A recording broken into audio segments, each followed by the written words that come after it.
রোজা শুরু হওয়ার আগেই বোনের কাছ থেকে কতগুলো গিফট পেয়ে গেলাম আলহামদুলিল্লাহ। তো প্রথমে আপনাদের দেখাচ্ছি হিজাব। আমার বোনে যে এত সুন্দর একটা হিজাব আমাকে গিফট করছে, কি যে ভালো লাগতেছে হিজাবটা দেখে। আর এই হিজাবটা পেয়ে আমি সত্যিই খুশি, কারণ এই রমজান মাসে আমার হিজাবটা খুবই দরকার ছিল। তারপরে যে সুন্দর টু পিসটা আমার বোন গিফট করছে, ওড়নাটা দেখেই তো মন ভালো হয়ে গেছে, আর সাথে এই কামিজটা তো টু পিসটাও অনেক সুন্দর। তারপরে যে গিফট করছে খুবই সুন্দর একটা ওড়না হিজাব।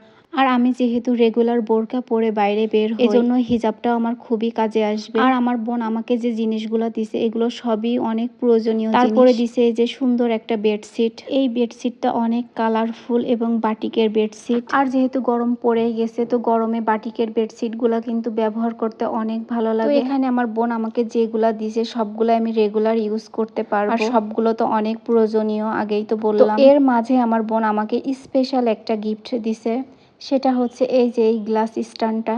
কি যে সুন্দর, মানে কি বলবো। আর আমার বোন যখনই নিজের জন্য কিছু কেনে তো আমার জন্য কিনবে, এটা তার কখনোই ভুল হয় না। তো আমার বোনের কাছে আমি আজও বড় হইনি, ওর কাছে আমি সেই ছোটই আছি। তো এই ভিডিওটা আপনাদের কেমন লাগলো অবশ্যই কিন্তু কমেন্ট করে জানাবেন। সবাই ভালো থাকবেন, সুস্থ থাকবেন, আল্লাহ হাফেজ।